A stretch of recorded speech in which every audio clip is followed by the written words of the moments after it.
कहते हैं लालू जी के राज में जनता का वाजिब शासन था और नीतीश जी के राज में अफसर का शासन हुआ। किसी ने वकील को ध्यान नहीं दिया। पहले बार जितना बना था सब सांसद बना था वकील लोग, और आज वकील को डिस्कार्ड कर दिया जाता है। कौन नेता? किशोर भी सब एकदम सब ये सब तो दलाल है पक्की। बिहार का चुनाव जातीय आधारित है, इसलिए बिहार का विकास आज तक नहीं हो पाया है। शराबबंदी के बीच से लोग कोरेक्स का इस्तेमाल ज्यादा करने लगे, ब्राउन शुगर का इस्तेमाल ज्यादा करने लगे। 20% नौजवान सूखे नशे में व्यस्त है। शाम में कितने बजे तक आप निकलना सुरक्षित मानते हैं? 7 बजे तक। 7 बजे तक। थाना में होता क्या है कि पैसा दे करके अपराधी छूट जाता है। लालू के राज में बिल्डिंगे नहीं था। अभी देखिए स्कूल सबसे गाँव में जो बढ़िया बिल्डिंग होगा स्कूल होगा। अब मान लीजिए कि किसी की पत्नी जवान है और कमाने बाहर चला गया तो उसका परिवार अनसेफ है बिहार में। शराब पकड़ती है और उसको फिर उसी माफिया को दे देता है। तो शराब को लेकर के है उसके तसीलने में और हेलमेट चेकिंग में सबसे ज्यादा व्यस्त रहता है प्रशासन। जो चीज और कोई क्राइम होता है और सर फट गया, थाना में लोग बैठा हुआ है आकर के कि भाई आके FIR करो, तो FIR नहीं होता। दिक्कत है, दिक्कत खूब है कि खूब दिक्कत है। अरे कोई चीज नहीं दिया दिखते न हुआ। तो नाम बोलिए ना, क्या मुख्यमंत्री बनेगा? बोलिए ना। मोदी ये बनेगा। मोदी? हाँ मोदी तो प्रधानमंत्री है। हाँ वही बनेगा, नीतीशवा नहीं बनेगा। दोनों एक ही टीम में है। कौन किसको बनावे? आप बताइए। आप ही बना देते हैं।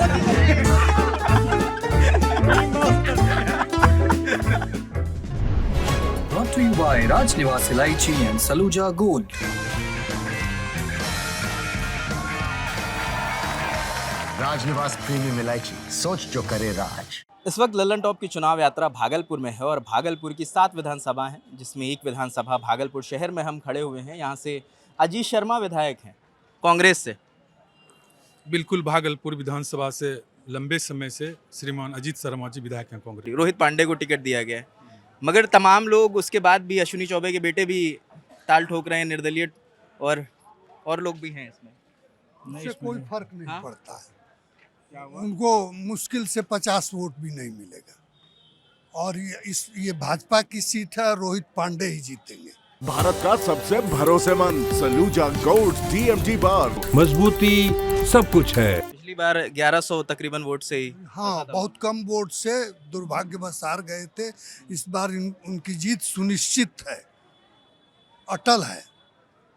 जन स्वराज ने वकील साहब को खड़ा किया है, आप लोगों की बिरादरी के। हाँ, वो तो एक बताया फैशन खड़ा हो गए हैं, उससे कोई फर्क नहीं पड़ता। आप लोग मतलब वकील साहब को जिताएंगे या अरे रोहित पांडे को।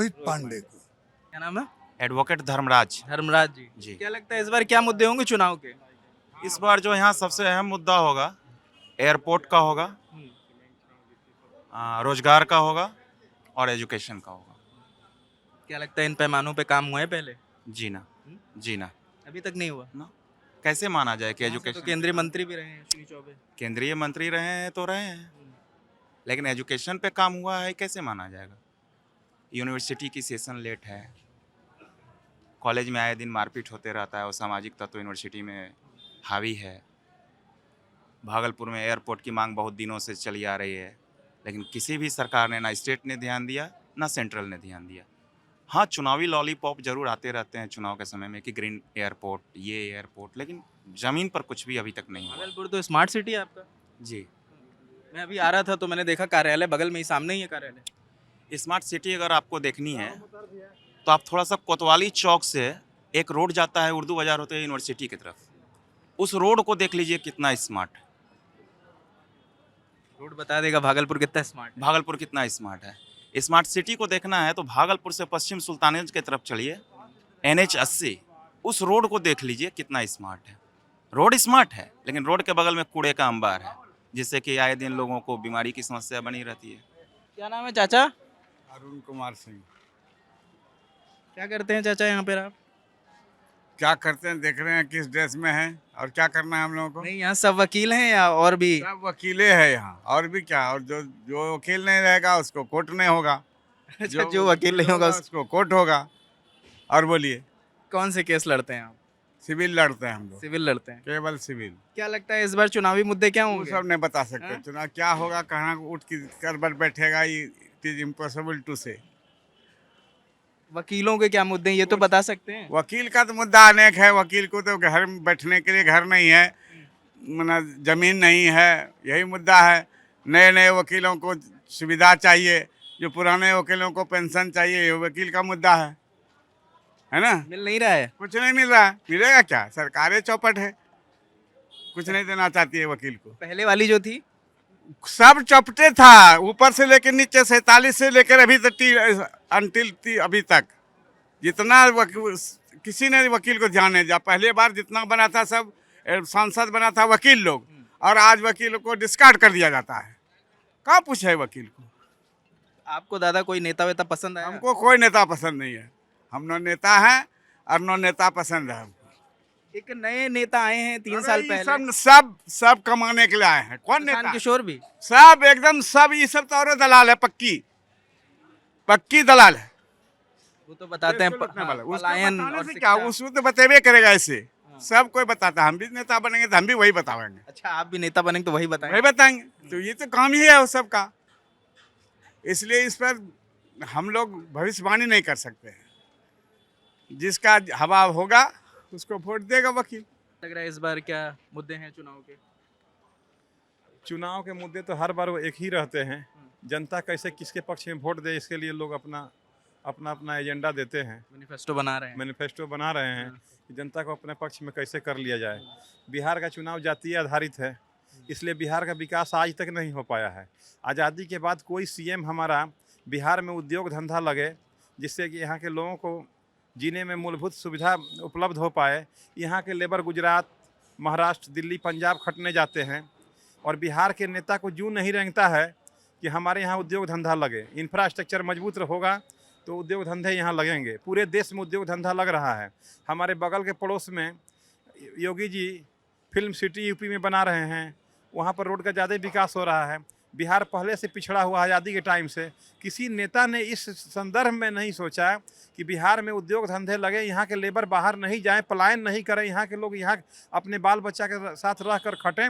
हमारे सभी नवयुवक बिहार के सभी ट्रेन में देखे जाते हैं, गुजरात, महाराष्ट्र और दिल्ली जा रहे हैं, पंजाब जा रहे हैं। सबसे बड़ा समस्या ये है कि बिहार में रोजगार यदि हो जाएगा तो यहाँ के लोग अपने बाल बच्चे के साथ रह के, अपने परिवार के साथ रह के अपना गुजर बसर कर पाएंगे। मार्केट में पैसा होगा तो शांति समृद्धि होगी, उसी में अधिवक्ता का भी विकास हो सकता है। कि बिहार के लोगों के पास पैसा ही नहीं है तो मुकदमा लड़ने के लिए वकील को कितना पैसा देंगे? हमारे अधिवक्ता समाज के लोग दिल्ली में रहकर अच्छा पैसा कमाते हैं, वहाँ के लोगों के पास पैसा ज़्यादा है तो अधिवक्ताओं को फीस ज़्यादा मिलता है। यहाँ पर बहुत कम पैसे में अधिवक्ताओं को काम करना पड़ता है, सभी पीड़ित हैं। अच्छा, एक चीज़ ज़्यादा बताइए कि जैसे आप लोग वकील हैं, इतने सब लोग, सबसे ज़्यादा केस किस चीज़ के यहाँ पर आते हैं? अभी तो बिहार में एक्साइज का केस सबसे ज़्यादा आ रहा है। नीतीश जी ने दारू पर रोक लगा दिया है, जिसके चलते हमारे बिहार के नवयुवक यहाँ पर ब्राउन शुगर और इस सब का प्रचलन नहीं था। ये पंजाब और हरियाणा में प्रचलन था। दारू के पर रोक लगाने के चलते बिहार में ब्राउन शुगर बढ़ गया।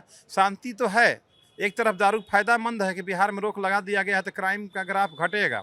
दूसरे तरफ दारू के चलते राजस्व की बहुत क्षति हो रही है। उस राजस्व के चलते दूसरे ज़मीन माने रजिस्ट्रेशन में चार्ज बढ़ा दिया गया, दूसरे तरफ से माने जनता से वसूला जाता है।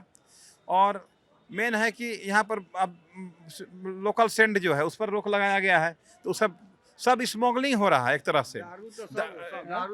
दारू तो सब प्रशासन लोग बेचवा रहे हैं। कौन बेचवा रहा है? प्रशासन लोग बेचवा रहे हैं, वही पार करवाते हैं, रुपया लेते हैं, गाड़ी लेके जाओ, गाड़ी में भर के दारू। देखा है ऐसा आपने? हम अपने आंखें देखते हैं कि गाड़ी लोग पार कर रहा है, प्रशासन है, दारू के चला गया। हम क्या करें? हम लोग क्या चलेगा? हम लोग लात खाएंगे दूसरे से। और आप बोलेंगे तो मारेंगे। तब मेन है कि यहाँ के लोग जात पात करके अपना किसी तरह सरकार बना लेंगे।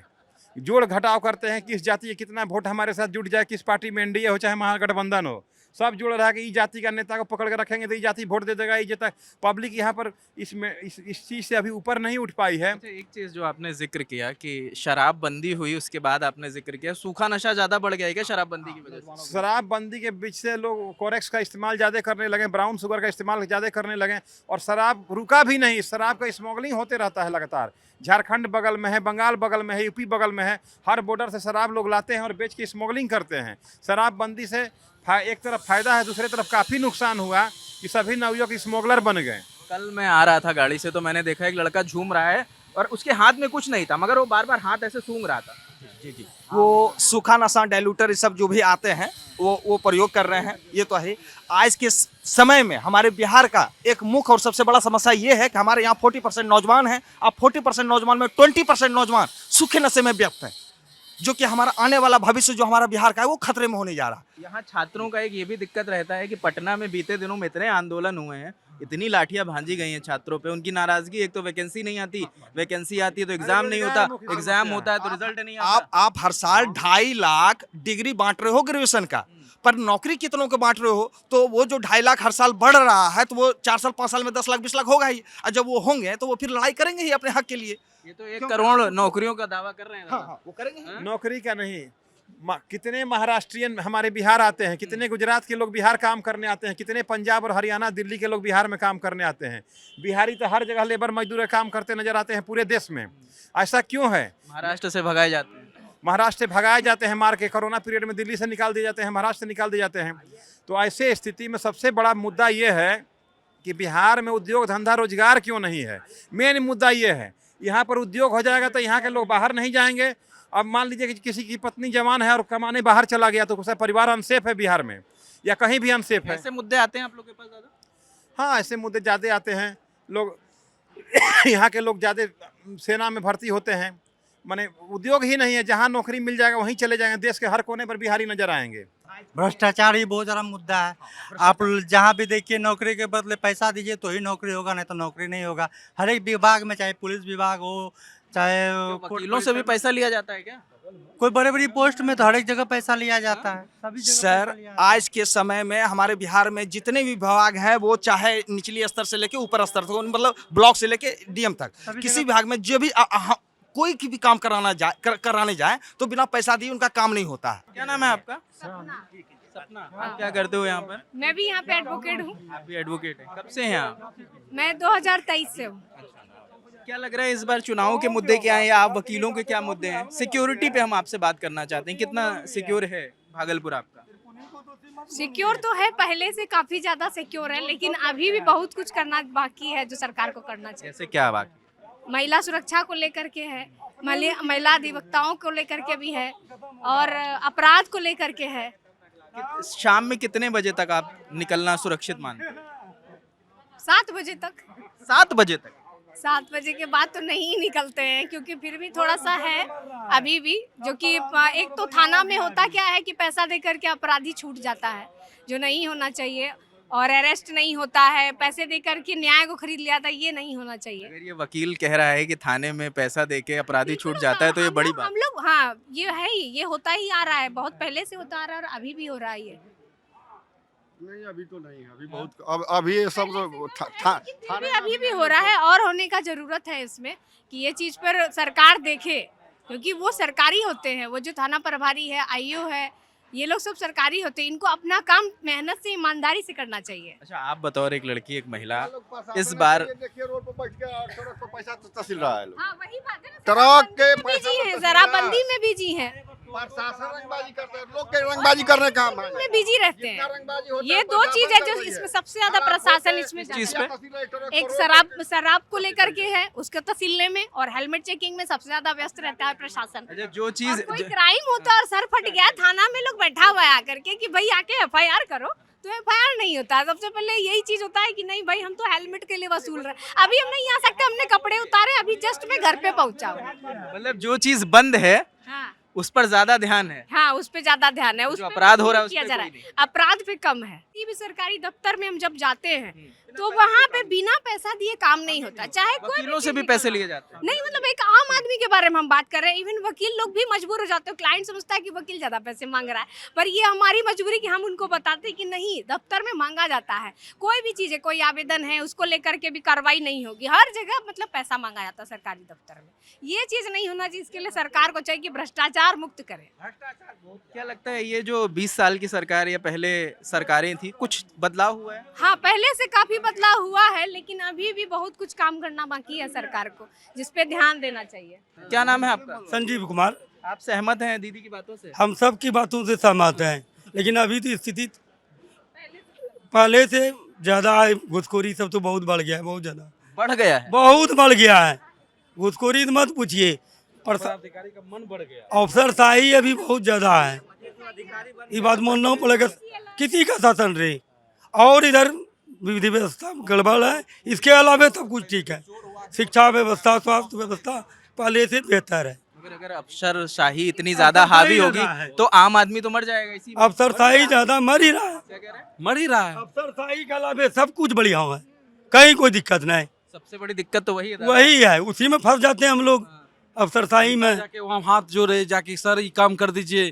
पहले उस समय का जो राज था, उस समय जो एक जनता जैसे जाता था बोलता था हाँ ये चेयर पे बैठिए सर श्रीमान। किस राज की बात कर रहे हैं? लालू राज में, लालू जी की राज जनता का शासन था उसमें जनता का शासन था, प्रशासन का शासन नहीं था। अभी प्रशासन का शासन है। जनता जो है ना, जनता अगर बोलेगी तो उसका बोलेगा कि रिकॉर्ड फाड़ दो जी, फंसा दो, पुलिस को बुलाओ, भेज दो जेल। वीडियो कार्यालय में तुरंत जाति प्रमाण पत्र बनता था, अभी दौड़ते रहिए रिजेक्ट ज्यादा मारेगा।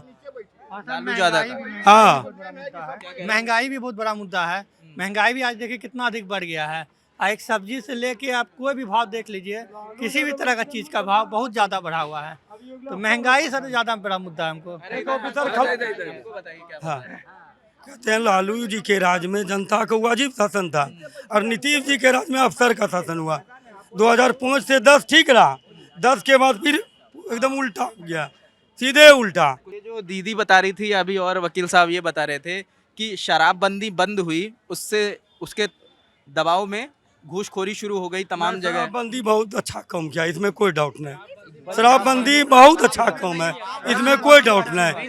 लेकिन काम अच्छा है मगर शराब फिर भी बिक रही है। शराबबंदी को अमल करना भी उतनी प्राथमिकता देना चाहिए, अमल नहीं हो पा रहा है। अभी शराबबंदी बंद नहीं है, इसमें अफसर का ज्यादा प्रभुत्व हो गया, जबकि अफसर ही शराब को बेच रहा है। बहुत कौन बेच रहा है? अफसर ही बेच रहा है। बहुत थाना से निकलता अफसर ही शराब बेच रहा है। हाँ, थाना में जो पकड़ता है शराब वही शराब फिर सप्लाई करता है। शराब नहीं, जहाँ भी शराब बिकती है थानों के परमिशन से ही, ये जान लीजिए। अफसर शराब पकड़ती है और उसको फिर उसी माफिया को दे देता है। अगर आप थाना से नहीं खरीदिएगा, दूसरे जगह से खरीदेगा तब पकड़ेगा आपको। और रही बात की थाना से शराब खरीदना सुरक्षित है? थानों से परमिशन के बिना कुछ नहीं होता है, नहीं तो किसी का दम नहीं शराब बेचे। महंगाई 6%, 4 से 6% के बीच में है। महंगाई ज्यादा नहीं बढ़ी है। इसमें सिर्फ यहाँ बिहार में अफसर का बहुत ज्यादा प्रभुत्व हो गया है, जो आम जनता का सुनता ही नहीं है। दूसरी बात, चाहे आप RTI कानून लाई है सरकार 2005 के तहत, लेकिन उसमें कमिश्नर एक मात्र 2, अभी 3 कमिश्नर है, जबकि मात्र 1 कमिश्नर था आयुक्त। जो सूचना आयुक्त है वो एक था, अभी 3 किया गया। उसको इतना घटिया बना दिया गया, इतना कमजोर बना दिया गया सरकार के द्वारा। रोजगार मिल रहा है? रोजगार तो सर जो भी है, रोजगार कहाँ थे? एक ही काम नीतीश जी का अच्छा है जो शराब बंद किया, वो भी 50-50। अभी तो सर बता रहे हैं कि बिक रही है। लागू करने में सक्षम नहीं हो पा रहे हैं। देखिए सर, दारू जो है ना, अभी जितने युवा है जो कि अभी मैट्रिक कर देना लागू हो जाएगा, पुलिस सुधार जाएगा कि सरकार के द्वारा जो 2019 में बिहार गजट नियमावली लागू किया गया था प्रत्येक स्कूल के लिए। हम ये नहीं कह रहे हैं कि नीतीश जी ने नया संस्था, कोचिंग इंस्टीट्यूट, कॉलेज, स्कूल बहुत सारे खोले हैं, लेकिन उनका यहाँ ध्यान क्यों नहीं जाता है कि सारे स्कूल धड़ल्ले से किताब बेच रहे हैं, जबकि पहले से ही CBSE बोर्ड के तहत ये चीज़ बंद किया गया है, लेकिन फिर भी सारे स्कूल किताब, कॉपी सब बेच रहे हैं, बिजनेस बना लिए हैं। शिक्षा का मंदिर स्कूल नहीं रह गया आज के टाइम में, कोई भी प्राइवेट स्कूल में पढ़ाना। और सारी सरकारी स्कूल की ये हालत है कि बच्चे उसमें डालने नहीं चाहते कोई गार्जियन। मिड डे मील लेने जा रहे हैं। हाँ, बस वही, उसमें भी क्या गंदा खाना मिलता है। तो इस सब चीज़ पे सरकार को फोकस करना चाहिए कि शिक्षा हम दे तो रहे हैं, मिड डे मील की व्यवस्था कर रहे हैं, लेकिन क्या बच्चों तक वो पहुंच रहा है या फिर वो छज्जी गिर रही है? तो ये सब चीज के लिए भी शिक्षा पे भी गौर करना जरूरी है, सरकारी स्कूल, प्राइवेट स्कूल के लिए भी। बढ़िया काम ये था कि नीतीश सरकार का सबसे बढ़िया काम ये पढ़ाते नहीं, इस लोग स्कूल में मास्टर लोग जो बैठ जाए, जो होता है उसमें जुट के बैठे रहता है, बच्चा लड़ो मरो उससे कोई मतलब नहीं है। सुतल में बैठा रहता है, कोई नहीं पढ़ाने जाता है। अभी आज के डेट में चलिएगा तो हम दिखाएंगे। इतना हो रहा है कि सब टीचर नहीं पढ़ाता है सही से। 90% वही हाल है। सब बच्चा के सबसे वो मिड डे मील बंद करे, 500-200 महीना दे सरकार। अभी भी टीचर समय पे पहुंचते हैं, उस समय पे नहीं पहुंचते थे। मिड डे मील बंद करके प्रत्येक विद्यार्थी को पैसा, ड्रेस दे। मिड डे मील में जो है ना घर में बैठ के आज से 20 साल पहले सैलरी घर पे बैठ के टीचर लोग लेते थे। कॉपी में बच्चा एगो नहीं लिखा है, दिन भर आया किताब धर दिया, खेल रहा है, मास्टर लोग घर में है, उसके बाद मास्टर अपने चला गया घर। लालू राज में टीचर आते ही नहीं थे, वो तो घर में बैठ के तनख्वाह उठाते थे। लालू के राज में बिल्डिंगे नहीं था। अभी देखिए स्कूल सबसे गांव में जो बढ़िया बिल्डिंग होगा स्कूल होगा, हर एक गांव में, हर एक पंचायत में हाई स्कूल है, सुविधा तो वही है। नहीं हो रहा है, नियम बोलो मेरा, किताब कॉपी सब वही स्कूल ही बेच रहा है, बाहर से खरीदने नहीं, कोई भी नहीं खरीद सकता है, कोई गार्जियन मार्केट से कपड़ा नहीं लेगा, स्कूल से कपड़ा खरीदेगा, ये सब चीज गलत है। के पाठक आए, शिक्षा में बहुत सारा सुधार की, जैसे बीपीएससी टीचर, पहले आधा से अधिक टीचर थोड़ा तक नहीं जानते थे। और नीचे लालू के रीजन में बिल्डिंग ही नहीं था स्कूल में, सबसे गिरा पड़ा मकान जहाँ देखिए वो गांव का स्कूल होगा। और अभी देखिए चमन स्कूल है हर एक गांव में, चाहे जोन गांव रहे, छोटा बड़ा सब में, एक पंचायत में एक हाई स्कूल 10+2। अब क्या चाहिए? क्या नाम है चाचा? क्या नाम है? नंदकिशोर यादव। कहाँ से हैं? सुल्तानगंज का। क्या लग रहा है सरकार काम ठीक कर रही है? कुछ नहीं मिलता, नहीं देता, क्या काम करेगा वो, खाल देता है, लिखने का कुछ नहीं था, पढ़ाई के क्षेत्र में बहुत सुधार हुआ है। खाल देता है सरकार ने। अरे पढ़ाई के क्षेत्र में डूब गया तो धान रोप देगा खेत में। पढ़ाई के क्षेत्र में कितना बाढ़ बड़ी आई इस बार, दिया कुछ बाढ़ में, दिया बाढ़ में कुछ नहीं मिला है। कुछ नहीं दिया है, किसको नहीं दिया है, बाढ़ क्षतिपूर्ति मिला है सबको, नहीं दिया है, आपको नहीं मिला, आपका कोई कागज में कमी होगा, सारा बाढ़ में डूब गया है, रोड पानी घर पानी चला गया है, और किसी को आने को 6,000-7,000 देता था सरकार, किसी को नहीं मिला है। नीतीश का राज सब कुछ बढ़िया मंगलमय है, कुछ नहीं मिला है मेरे सबको। 25 से 30% नीतीश है। इतना घर में पानी कुछ नहीं दिया है। आपका घर भी उस बाढ़ में? हाँ, हमारे घर में पहले इतना पानी हुआ है, हम सबसे पहले हमारे गांव में हुआ है, हमारे पंचायत में। अभी कहाँ रहते हैं दादा? आप तो पानी भाग गया तो उसी में रहेंगे। अच्छा, अभी पानी अब वापस घर में आ गए? हाँ, खत्म हो गया पानी अब। किसी ने कोई मदद नहीं दी? कोई नहीं दिया सर। सबसे बड़ी बात है, देखिए अभी के समय में 12 बजे रात में भी आप निकल जाए तो आपको पुलिस से भेंट होता है, लालू राज में पुलिस से भेंट नहीं होती थी। क्या बता रहे हैं चाचा, हमको बता दीजिए क्या बता रहे हैं? क्या बता रहे हैं? अरे हमको तो कुछ मीडिया में नहीं बोलते हैं। सबसे बड़ी बात सर इतना सही है कि अभी के समय में आप 10 बजे 12 बजे भी निकलिए तो आपको डर नहीं है कि कोई मेरा लूट लेगा। दीदी तो बता रही है 7 बजे के बाद डर लगता है। क्या बताएंगे, लोग घर से महिला लोग निकलती, घर से 10 बजे निकलती, 10 बजे रात में 12 बजे निकलवे करती है। अभी पुरुष से ज्यादा घर से महिलाएं निकलती है और कहीं कोई दिक्कत नहीं। कचहरी में देखिए अभी महिलाओं की भीड़ लगी हुई है। नहीं कह रहे हैं दिक्कत है? दिक्कत खूब है कि खूब दिक्कत है। क्या दिक्कत? अरे कोई चीज नहीं दिया, दिखते न हुआ। कागज का कमी होगा बाबा आपको। कौन कागज का कमी है? कौन कागज? वहाँ जो उसका फॉर्म आया, उल्टा वाला कागज। नहीं, इनका भी बात सुना जाए। नहीं, आप हमें बताइए क्या क्या दिक्कत है, एक एक करके बताइए क्या क्या। नहीं दिया डुब्बा बाढ़ का, नहीं दिया क्षतिपूर्ति, नहीं तो हमरे ब्लॉक में, हमरे प्रखंड में जाकर पूछिए। आपका कौन सा प्रखंड है? सुल्तानगंज ब्लॉक है। सुल्तानगंज। हाँ, तो वहाँ जितने बाकी आप ही को नहीं मिला या किसी को नहीं मिला वहाँ पर? नहीं, आधा अधिक छांट दिया, आधा अधिक मिला। जिसको जमीन जगह कुछ नहीं डूबा है उसको मिला, और जिसको जमीन जगह है उसको कुछ नहीं मिला।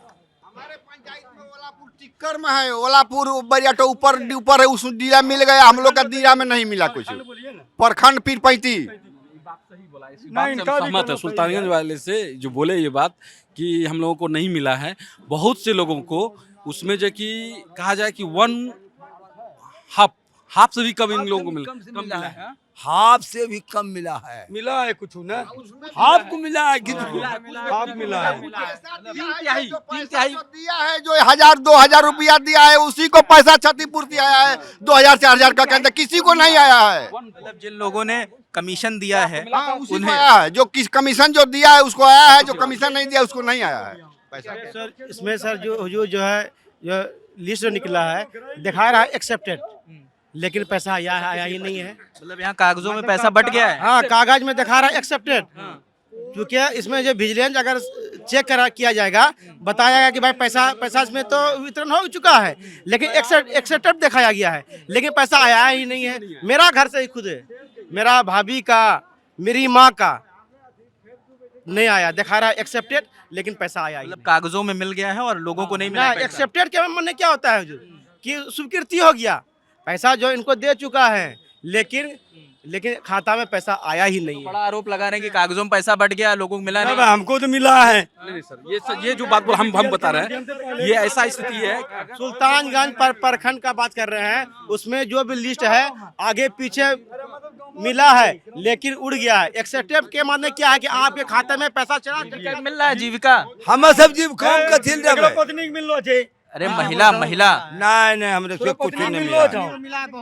नहीं अरब समझे जीविका हर पत्नी बहू लगता है, हर मोटी बात करते हैं बस इसमें जो बोले वकील साहब कि वहाँ एकदम सही बोले, क्योंकि इसमें जो पेमेंट का जो है स्थिति जितनी भी है कि जितना लिस्ट आया 500 का, अगर 1000 का लिस्ट है, 1000 में जो है 400 व्यक्ति को मिला और नहीं मिला। पैसा का क्रमांक होता है ना सर, मान लिया जाए क्रमांक 772 73 का आ गया, 74 का आ गया और 70 का गायब हो गया, वहाँ लिख रहा है एक्सेप्टेड, यानी आपका पैसा जो है आपके खाते में जा चुका है, लेकिन जब अपडेट कराने के लिए गए वह पैसा नहीं है, क्योंकि सब मोबाइल से कनेक्ट है कि मैसेज आ जाता है, लेकिन बहुत घोटाला हुआ है, लोग भटक रहे हैं, पूरा घोटाला हुआ है। यहाँ पता चला कि मुखिया लोग जो है सीओ साहब से 2 लाख रुपया लिया गया है, जो मुखिया जो है नहीं दिया गया है पैसा, उनका जो पंचायत में पैसा नहीं आया है, 2 लाख 3 लाख में जो है सेट हुआ है।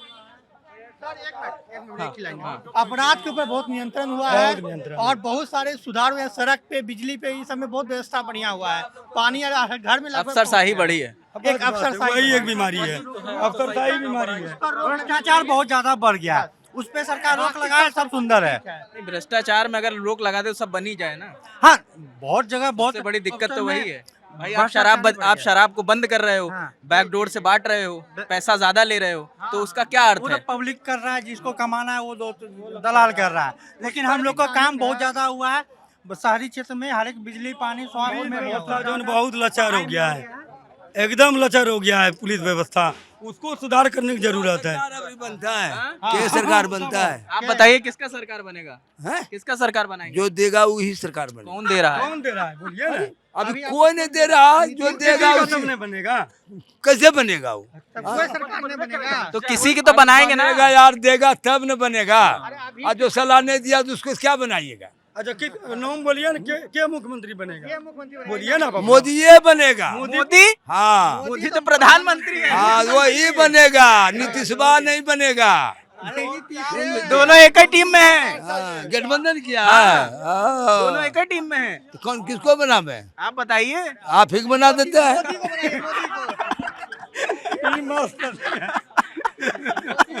अरे हमें ना बनाइए, अपना पंचायत के सरपंच है। ये आप सरपंच है? सरपंच इतना परेशान है तो आम जनता कितना परेशान होगी? सही बात नहीं, सही बात है। बताइए, अगर सरपंच इतना परेशान है, सरपंच को पैसा नहीं मिल रहा है बाढ़ पीड़ित का, तो आम जनता कहाँ मिला होगा? कहाँ देवे नहीं किया, इसका मार करे। एक 10 योग लगा था कुटना, तब दिया छटना, तो फट दिए। आज केस लड़ रहे हैं यहाँ कोटना। काहे का केस लड़ रहे हैं आप? डुब्बा में गए कि दो क्षतिपूर्ति, कहीं नहीं मिलेगा, चूड़ा नहीं, गुड़ नहीं, फूल कुछ नहीं मिलेगा। आप क्षतिपूर्ति का केस लड़ रहे हैं? हाँ, कहते नहीं मिलेगा कुछ। उसको खींच कर बाहर किए बड़ी पॉलिटिक्स से। पांडव हमारे पांडव छले उस साल थे और हाँ निकाल लिए बाहर, कहलिए की हाल नहीं वो तो नहीं मिलेगा, धर लिए गट्टा, कहलिए चोटिया वगैरह भरी दो। आप मारे उनको? हाँ। किसको? सीओ को? हाँ। आप खुद मारे? हाँ, सब ने मिलकर मारे जनता ने। इनका नाम अभी तक केस चल रहा है, अभी तक इनके। तो वो क्षतिपूर्ति का पैसा नहीं दे रहे थे इसलिए मारे? दिया, फिर दिया? मार लिए तब दिया। 1 कुंटल गेहूँ मारू चावल और 1500 रुपया बाप कौन से लाया, वो मार लगा तब न दिया। कब तक मारेंगे सबको? तब न देगा, जब तक कुटिए नहीं करेगा तब तक कुछ नहीं मिलेगा। हाँ, लेडीज को। क्या नाम है दीदी? रिंकू देवी। किस केस में आप आए हो यहाँ पर? ना लिए कुछ नहीं मिले, जो सबको 10 टकिया पैसा मिल रहे, हमारा नहीं मिल रहे। आरो कोई चीज नहीं मिले, कोई चीज हो जाए पेंशन में नाम काटी दीजिए। पेंशन में नाम कट गया। हाँ। आप यहाँ वकालत यहाँ आए हो, अदालत प्रमाइस में किस वजह से आए हो यहाँ पर? ना लिए कि हमरा कहना है कि कोई चीज सरकारी नहीं मिले जी, मिलना चाहिए। नहीं, यहाँ कोर्ट किस वजह से आए हो? किसी के लिए आए हो? हाँ, किस ना केस में आए हो? ना आया है केस में, बहन के घर से निकाल दिया है। क्यों? ऐसे सास पुतोह में झगड़ा हुआ है। अच्छा, आपसी झगड़ा। तो ये तमाम आरोप हैं और तमाम मुद्दे हैं। ये वो मुद्दे हैं जो शायद तभी पता चलते हैं जब आप ज़मीन पर उतर के आएंगे, लोगों से मिलेंगे। ये शायद दिल्ली में बैठ के हमें ये चीज़ें ना पता चलती, इसी वजह से हम अलग अलग जगहों पर जा रहे हैं, अलग अलग जिलों में उनकी विधानसभाओं में जा रहे हैं। ये भागलपुर की विधानसभा है। अजीत शर्मा यहाँ से विधायक हैं, रोहित पांडे को फिर से टिकट दे दिया गया है। अश्विनी चौबे के बेटे नाराज़ हैं, वो भी निर्दलीय नामांकन भर रहे हैं। और जो प्रीति शेखर हैं वो भी इस बार लड़ने को तैयार हैं, वो भी बीजेपी की कैंडिडेट हैं। अभी तमाम लोगों का नामांकन होना है, कुछ लिस्टें आना बाकी हैं, तो जो भी अपडेट होगा वो आपको बताते जाएंगे। और इस सफ़र में हमारे साथ बने रहें, हम और जगह जाएंगे और मुद्दे आप तक लेकर आएंगे जो ज़मीनी मुद्दे हैं, जो नहीं बाहर सामने आ रहे हैं। तो बने रहें लल्लन टॉप के साथ। और इस वीडियो पर जो भी आपकी राय है, अगर आपको भी लगता है कि आपके पास कोई ऐसा मुद्दा है जिस पर बात होनी चाहिए, वो भी कमेंट सेक्शन में बताएं। और कैमरे के पीछे शुभम है, मेरा नाम रजत है। देखते हैं लल्लन टॉप। शुक्रिया।